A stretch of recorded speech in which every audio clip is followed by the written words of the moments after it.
La guerra en Gaza ya completó más de 100 días y a pesar de que organismos como la Asamblea General de Naciones Unidas y el Consejo de Seguridad han presionado por un cese de hostilidades, los enfrentamientos entre Israel y el grupo yihadista Hamás ya dejan más de 24.000 palestinos muertos en la franja de Gaza.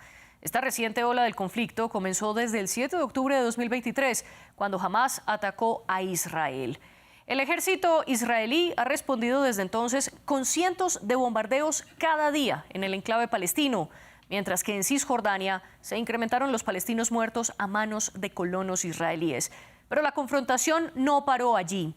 Desde el inicio, la guerra se trasladó a las fronteras entre Israel y Líbano, con enfrentamientos con Hezbollah.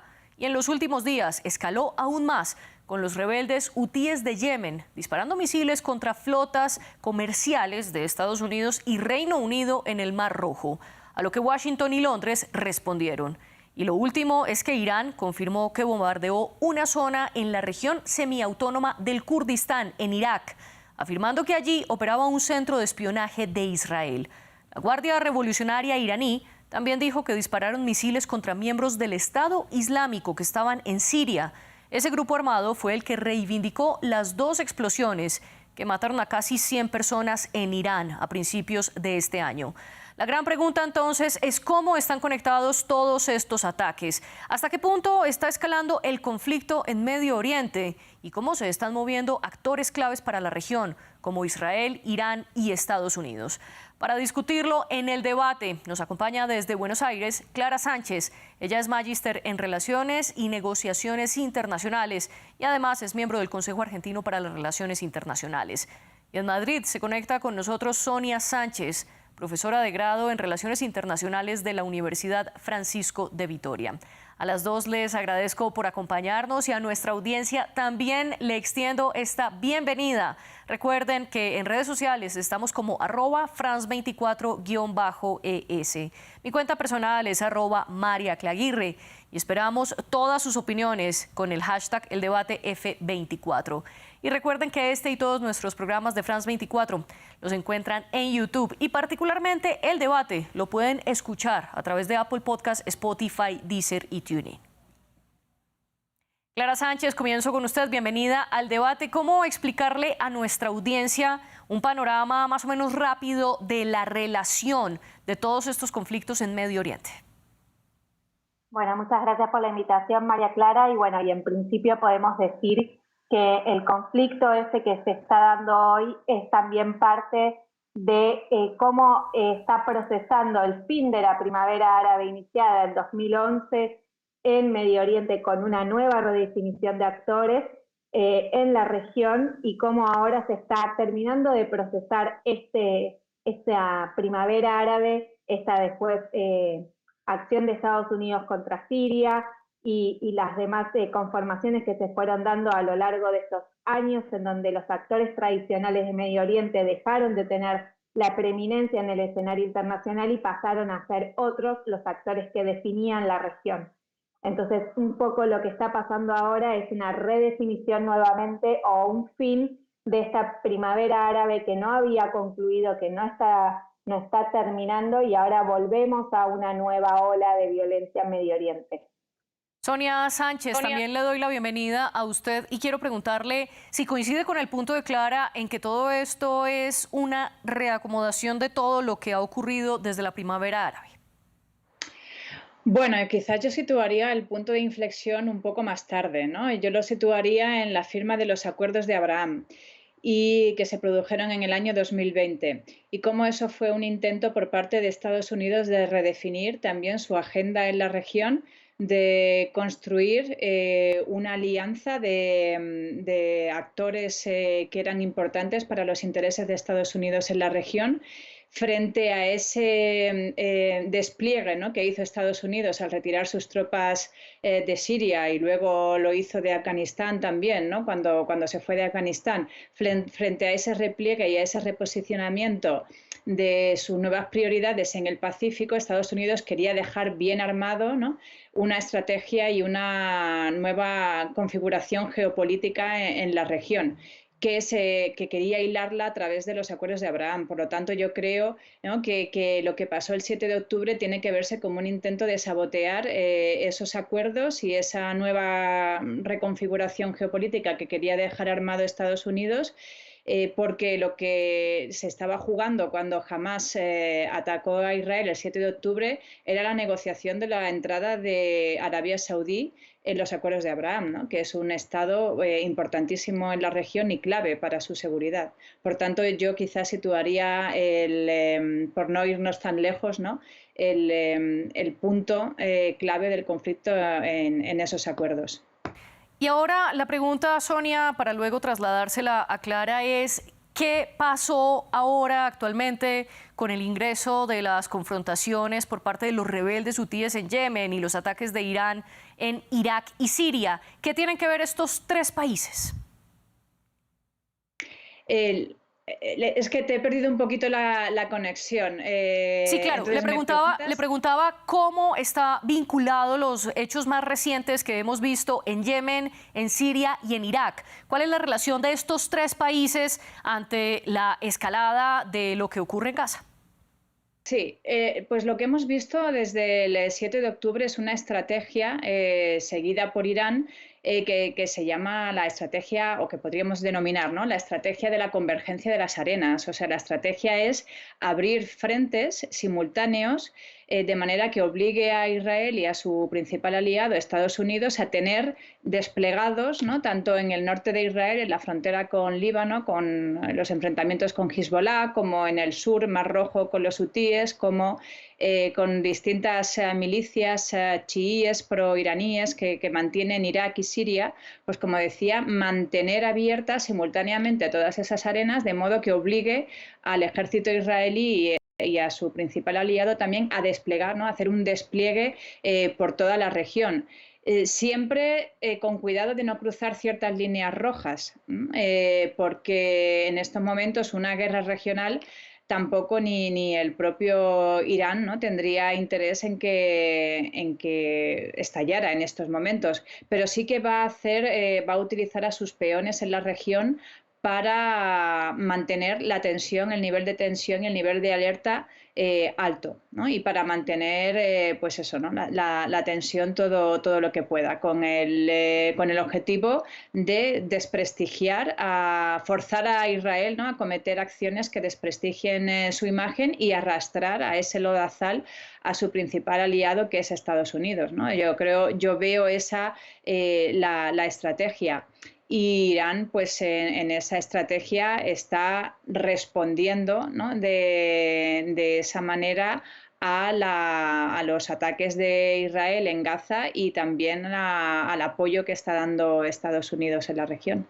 En otras palabras, para usted, Irán no está respondiendo directamente, sino que lo hace a través de grupos cercanos a Teherán, como pueden ser los hutíes desde Yemen. Pero, Clara, le hago una pregunta. ¿Realmente puede establecerse un vínculo directo entre Irán y los hutíes, por mencionar algún grupo, sobre todo sabiendo que Irán en los últimos días ha negado rotundamente tener algo que ver con los misiles que mandan estos rebeldes contra las embarcaciones comerciales?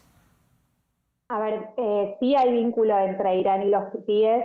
Irán ha apoyado a los hutíes en este intento de finalizar la guerra civil que ya lleva muchos años en Yemen, que se inició en la primavera árabe. Por eso hablo de los acuerdos de Abraham son importantes, pero para mí el punto de inflexión es previo, en el sentido de que justamente los acuerdos de Abraham lo que hacen es tomar una reconfiguración de la geopolítica clásica del Medio Oriente, y justamente Irán, Siria, Yemen hoy lo que están tratando es de volver a ese Medio Oriente tradicional que nosotros conocemos, con liderazgos en Irak, con liderazgos en Siria, ¿no?, sobre todo en el Líbano. Entonces sí hay vínculo. Sí, Irán tiene claro que no va a ir una guerra directa en Medio Oriente porque no es su forma, no le interesa, no sabe de la peligrosidad de escalar en la región de una manera directa, y eso lo tiene claro, lo que puede llegar a significar no solo para el fin de Irán, sino para toda la región. Entonces eso para Irán no es una opción hoy.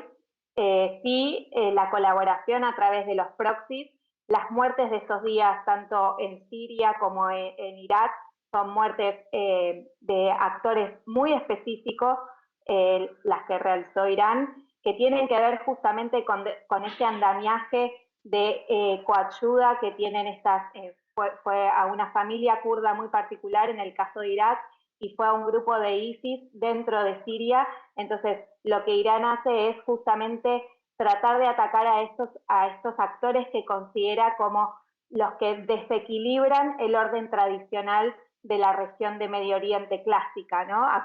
Estoy hablando de la previa a la primavera árabe, en donde los liderazgos los tenía un Egipto fuerte, una Siria fuerte, un Líbano fuerte, un Irak, y no los países de la península arábiga, que para el mundo musulmán son países que siempre han estado en un segundo plano, tanto en el liderazgo del Islam como en el liderazgo regional políticamente hablando.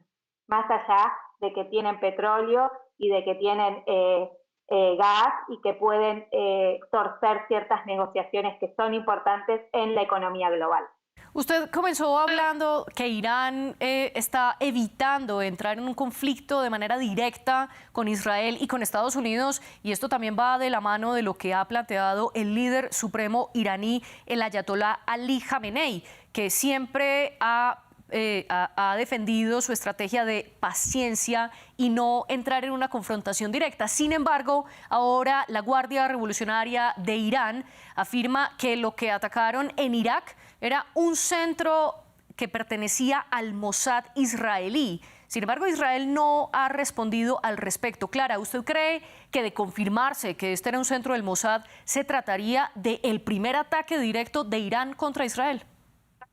A ver, esto lo van a relativizar los dos países, tanto Israel como Irán, porque obviamente Israel no va a decir que era un centro del Mossad, porque es justamente generar una debilidad en su sistema de información, y tampoco Irán va a seguir profundizando sobre esto que ya dijo.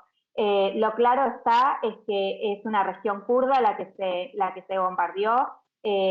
Nosotros tenemos que tener en claro que Irak no tiene una continuidad, una homogeneidad, vamos a decir, cultural ni étnica, y que los kurdos han sido en su momento una variable muy importante para la desestabilización o la estabilización, dependiendo del momento histórico del propio Irak. Entonces, las asociaciones que tiene partes de ciertos grupos kurdos con Estados Unidos y con Israel son ciertas y obedecen a la lógica de la subsistencia de estas etnias dentro de esta heterogeneidad que es Irak.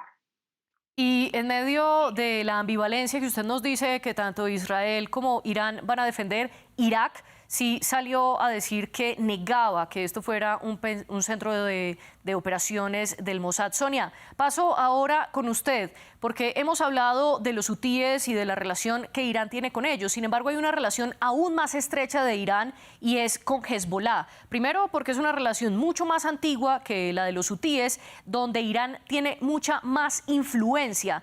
¿Qué tanto peso tiene esto en el hecho de que Hezbollah no haya escalado sus combates contra Israel, incluso a pesar de que el comandante de la fuerza élite de Hezbollah fue muerto a principios de enero?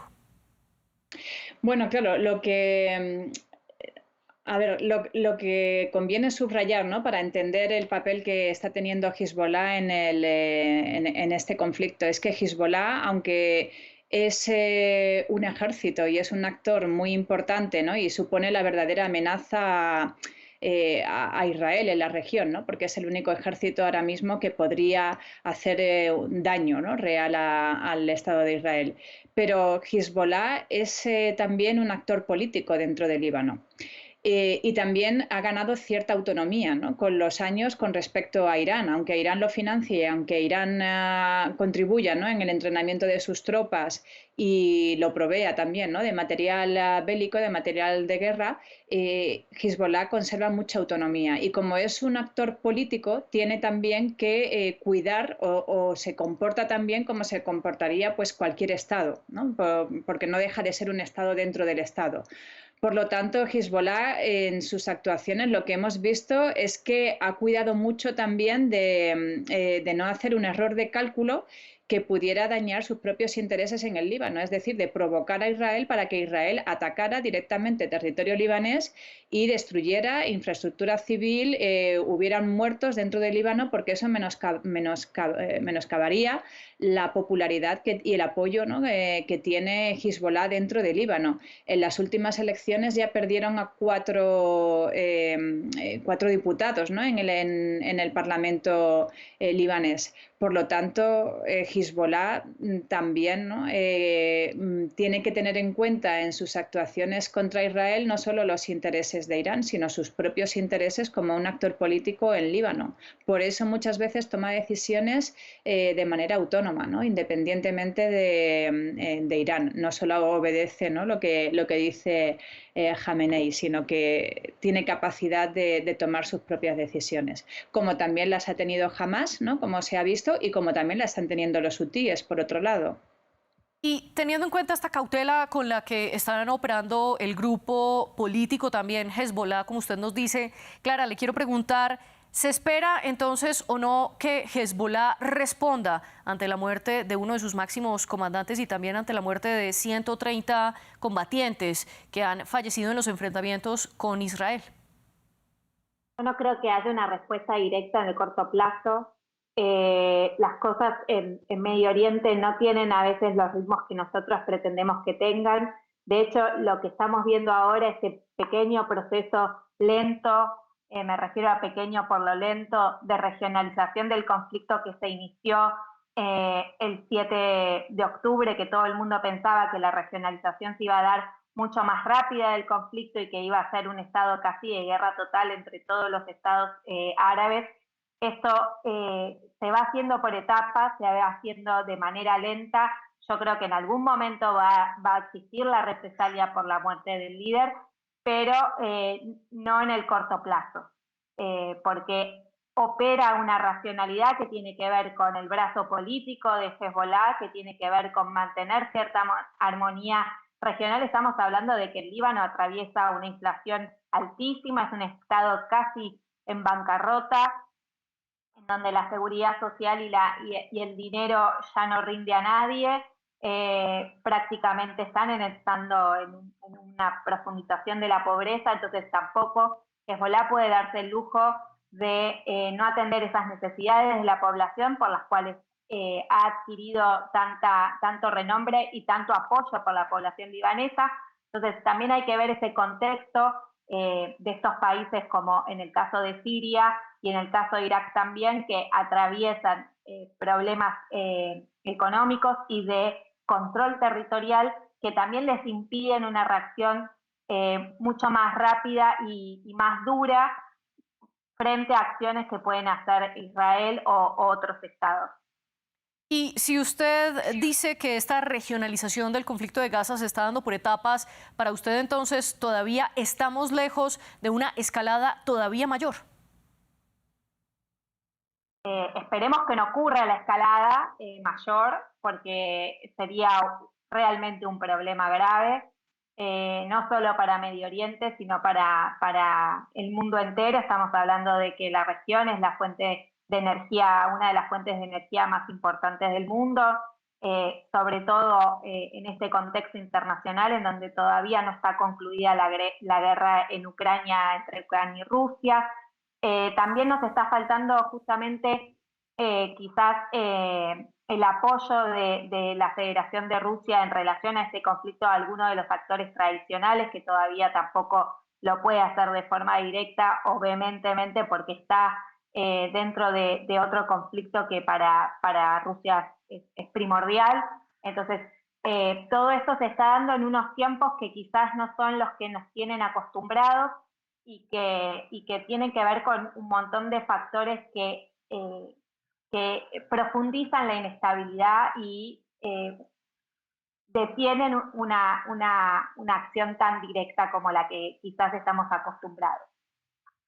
Sonia, quiero entonces preguntarle para usted qué debe pasar para evitar que la regionalización del conflicto crezca.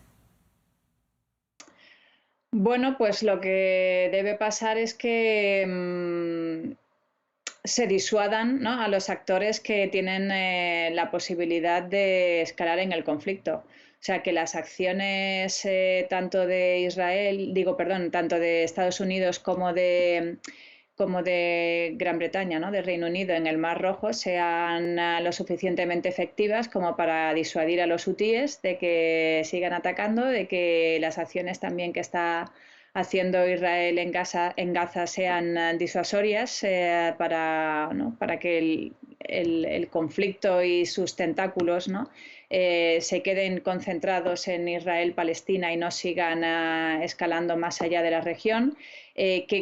Por supuesto haya o se presente, ¿no?, una solución justa y efectiva a la situación palestina, a la situación de los palestinos. Yo creo que eso también contribuiría, ¿no?, a estabilizar esas arenas que ahora mismo están abiertas.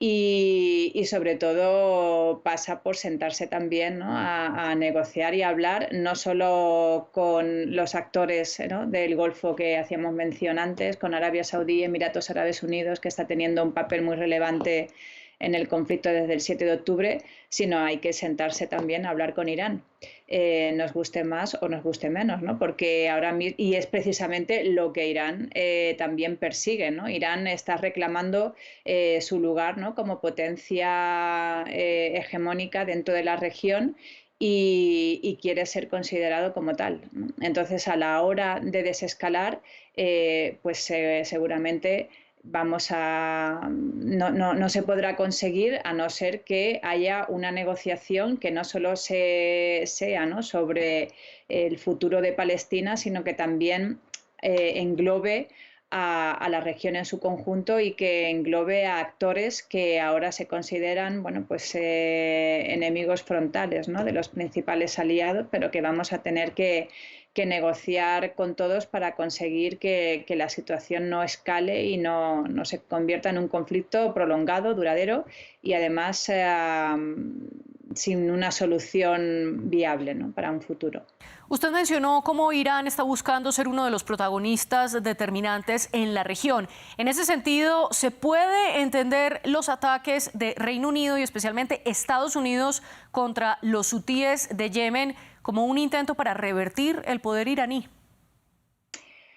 Bueno, primero son un intento para normalizar, ¿no?, para normalizar el comercio internacional, porque yo creo que, vamos, el principal, o sea, ni Estados Unidos ni Reino Unido, ¿no?, que quieren atacar a los hutíes para menoscabar el poder o la influencia de Irán, sino lo que quieren es precisamente, ¿no?, ejercer la disuasión y evitar, ¿no?, que Irán pues se haga con el control, ¿no?, de más allá de sus fronteras, de otras zonas que se consideran estratégicas, no solo para la paz internacional, sino también para la prosperidad, porque están, al fin y al cabo, ¿no?, afectando al comercio internacional. Entonces, el objetivo principal de los ataques de Estados Unidos a los hutíes en Yemen no es menoscabar Irán, sino disuadir, ¿no?, e intentar, sobre todo, también están controlando mucho que la cosa se desestabilice en Yemen y que volvamos a un escenario de nueva guerra civil, ¿no?, que es lo que ocurría en Yemen hasta el año 2022, cuando se llegó a negociar, ¿no?, una tregua que se había mantenido más o menos hasta ahora. Y el mayor interés que hay, porque además Arabia Saudí no lo quiere, no quiere volver al avispero yemení, es precisamente contener, ¿no?, contener las arenas y las aguas en Yemen para que la cosa no vaya más y no se acabe desestabilizando Yemen, volvamos a un escenario de una nueva guerra civil donde se tengan que implicar actores que en estos momentos no quieren implicarse, ¿no?, como Arabia Saudí y Emiratos. Entonces, las acciones que están realizando ahora Estados Unidos y Reino Unido van encaminadas a eso, ¿no?, a disuadir a los hutíes, a lanzar un mensaje, ¿no?, de estamos aquí para defender el comercio internacional y el derecho internacional, porque al fin y al cabo lo que estamos hablando de normas de derecho internacional, y con eso, con ese, ¿no?, objetivo es con el que están actuando. Sí. Aunque claro, obviamente para lograr eso, ¿no?, pues hay que frenar esa expansión, ¿no?, de la influencia de Irán en Yemen y en la región en general.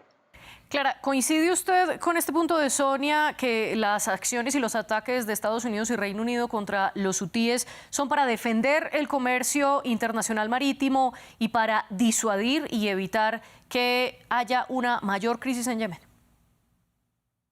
Yo creo que la forma de acabar con la crisis que hoy existe en Yemen es reconocer que la guerra la ganaron los hutíes, la guerra civil, que el control territorial de lo que es el corazón del Yemen lo tienen los hutíes, que todo el esfuerzo de guerra que puso tanto Emiratos Árabes Unidos como sobre todo Arabia Saudita no sirvieron para poder evitar que los hutíes tomaran el poder. Entonces, si la comunidad internacional quiere disuadir las acciones de los hutíes, la mejor forma de hacerlo es reconocer el gobierno hutí, reconocer que se ganó esa guerra civil que fue devastadora en un país que ya estaba devastado y que lo que está haciendo en cierta manera parte, que es lo que dicen los hutíes, es ejerciendo su derecho de control del mar, tanto como el que defiende Estados Unidos o Gran Bretaña, teniendo en cuenta que dentro de los derechos del mar Estados Unidos no los tiene firmados y Yemen sí, o sea, Yemen es parte de la Convemar y Estados Unidos no. Entonces, o sea, cuando estamos hablando de normas internacionales, del cumplimiento del libre tránsito y de todas estas cuestiones, también tenemos que tener en cuenta la capacidad de los estados de poder proteger sus zonas económicas exclusivas, que en este punto geográfico son muy angostas, porque justamente es un estrecho, lo que estamos diciendo en donde se generan las escaramuzas, y ver la profundidad de estas escaramuzas y cuánto realmente se ha visto afectadas el gran tráfico. Lo que sucedió es que las empresas navieras decidieron, antes de que se profundizara esta conflictividad, cambiar sus rutas por una cuestión de seguro, ¿sí? Pero no hemos visto una flota hundida, un gran buque hundido que llevaba transporte de bienes o de energía en este momento, ¿sí? Han habido escaramuzas y por supuesto se ha hundido, los hutíes han disparado contra un buque israelí vacío. O sea, también hay que tratar de ver que esto es relativo lo que está pasando, ¿no? O sea, puede ser una gran excusa para escalar, como también puede ser un punto de inflexión para reflexionar y decir, bueno, ¿cómo se resuelve esto de la manera pacífica? O sea, de la manera pacífica se resuelve dándole entidad a quien ganó la guerra civil, que en este caso son los hutíes. ¿Por qué la ganó? Bueno, esa es también parte de una reflexión. La ganó porque el gobierno previo a la guerra civil era una cleptocracia prácticamente, que tenía hundido en la pobreza extrema a todo el país, y gobernaban 4 que eran los que comían mientras la población estaba desahuciada prácticamente. Entonces, eso también hay que tenerlo en cuenta a la hora de generar herramientas para generar procesos de paz duraderos en la región y en el mundo, ¿no? O sea, las necesidades de la gente hay que escucharlas. Sonia, muy brevemente, ¿cuál es su réplica frente a este argumento de Clara de que se tiene que partir de reconocer que los hutíes ganaron la guerra civil en Yemen? Bueno, es que yo no creo que los hutíes hayan empezado, ¿no?, a atacar a los barcos y a los cargueros que pasan por el Mar Rojo y por el estrecho de Bab el-Mandeb porque estén reivindicando su soberanía sobre Yemen. Ellos mismos han declarado que esos actos son en represalia y en respuesta a la guerra de Israel en Gaza. No son para, ni ellos ni sus aguas territoriales estaban siendo violentadas, ni su zona económica exclusiva estaba siendo de alguna manera, ¿no? Aprovechada ni por Israel ni por Estados. Vamos, yo creo que claramente, ¿no? Estas acciones responden a, bueno, a objetivos, ¿no? También de geopolíticos, por supuesto, por parte de los hutíes, pero también está claro que es, dicho por ellos mismos, ¿no? Una respuesta a las acciones de Israel en Gaza. De hecho, el primer ataque, ¿no? Que se lleva a cabo en el mes de noviembre, el 18 de noviembre, es contra el puerto de Eilat, ¿no? En el Mar Rojo. Y si no ha habido víctimas mortales o no ha habido accidentes más graves, es porque la mayoría de misiles y drones los han interceptado. Y entonces, antes de que alcanzara sus objetivos. Y por eso no ha habido mayores males, ¿no? Hablar de que, hombre, han sido escaramuzas y de que los hutíes, bueno, en realidad, ¿no? Lo que quieren es reivindicar su soberanía y que han ganado la guerra en Yemen, pues no me parece. Porque Yemen en estos momentos habrán ganado parte del territorio, pero es que hay parte del territorio de Yemen donde está el Estado Islámico, donde está Al-Qaeda, donde hay otros actores, o sea, el mapa de Yemen ahora mismo es un puzzle, ¿no? Con muchos actores. Es cierto, ¿no? Lo que decía Clara de que los hutíes controlan las zonas, sobre todo, ¿no? Más ricas a nivel de agricultura, estratégicamente importantes para el país, pero bueno, todo eso, ¿no? Lo que requeriría es hacerlo, y en eso sí estoy de acuerdo, por supuesto, ¿no? Hace falta una conferencia de paz, algo ordenado, de manera que bueno, pues todos los actores implicados puedan sentarse y puedan renegociar un nuevo trazado de fronteras y una nueva soberanía, ¿no? sobre Yemen. Sí, Pero, la interrumpo para darle paso a Clara, porque quiero preguntarle a Clara, para usted, ¿qué tanto todo lo que está ocurriendo en Siria, Irak, en el mismo Yemen, en Líbano, es un reflejo y una ampliación de la guerra en la Franja de Gaza, o si esto responde a conflictos dentro de esos propios países que vienen de tiempo atrás?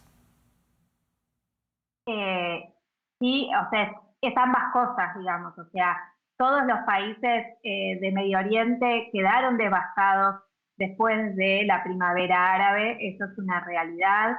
La integridad territorial siria, por ejemplo, no la tiene completamente, o sea, el Estado no controla territorialmente todas las fronteras del país, por decirlo, tiene bases de Estados Unidos en su propio territorio, a Irak le pasa exactamente lo mismo, o sea, eh, hay un daño que ha quedado latente de la primavera árabe y de este poder que tenían los estados de poder controlar su frontera, que ya hoy no existe, más una devastación económica, más crisis políticas e institucionales severas en todos los países de la región. Obviamente lo acontecido por Hamas, que es obviamente repudiable, la acción del 7 de octubre, obedece en cierta manera a esta necesidad que tienen algunos o que consideran que esta es la forma de poder establecer su descontento y poder tratar de llevar dentro de la arena internacional estas discusiones nuevamente. O sea, la acción de Hamas del 7 de octubre es totalmente repudiable, es una acción de guerra, es un ataque de un grupo militar armado contra un Estado, eso está claro. Nadie va a defender una acción de este tipo, pero sí hay que entenderla en este contexto en donde Gaza estaba viviendo desde 2006 todo un periodo de bloqueo económico, que estaba en vías de mejorarse. Clara, le pido por favor no... que resuma, que ya nos estamos quedando sin tiempo y quiero darle la oportunidad a Sonia también para su conclusión. Bueno, ahí termina entonces su conclusión. Paso a Sonia. ¿Qué piensa usted de lo que estamos viendo en Medio Oriente? ¿Es una escalada de lo que pasa en Gaza? ¿Es una respuesta a conflictos nacionales o una combinación, como lo dice Clara? Bueno, está claro que es una cámara de resonancia, ¿no? de lo que está pasando en Gaza. Está claro que en Oriente Medio se ha intentado avanzar, ¿no? Tanto los países árabes como el propio Israel, a una situación, ¿no? de normalización, y lo que pasó el 7 de octubre ha revertido ese intento de normalizar, ¿no? La situación en Oriente Medio, ha vuelto a poner en el centro del debate político y del debate público la cuestión palestina, que había sido arrinconada o desplazada, ¿no?, en los últimos debates en la región, precisamente a partir de la primavera árabe, ¿no?, y de que ocurren todos estos procesos de desestabilización y hay otras prioridades, ¿no?, que atender, y esto ha sido como un intento de reposicionar otra vez, ¿no?, un nuevo orden regional en el que la causa y la cuestión palestina vuelva a estar en el centro del debate, y eso ha tenido, ¿no?, unas reverberaciones en el resto de la región, porque hay actores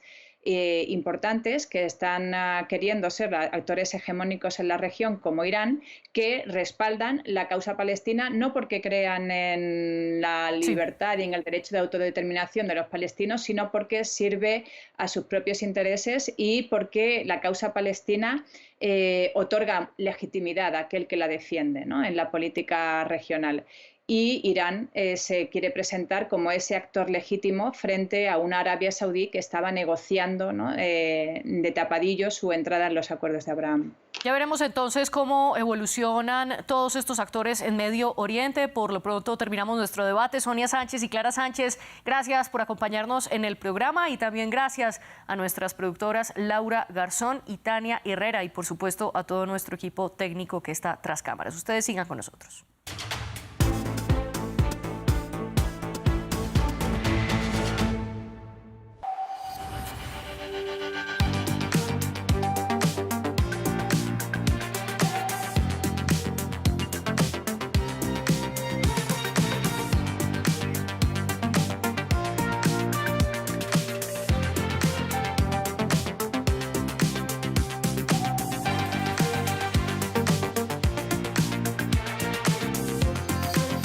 France 24, la economía día a día.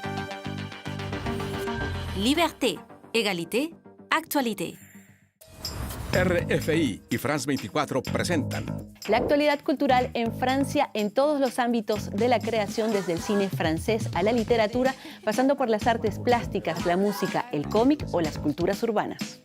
Tienen cita con nosotros en Carrusel de las Artes. El Carrusel de las Artes, en colaboración con RFI, presentado por María Carolina Piña.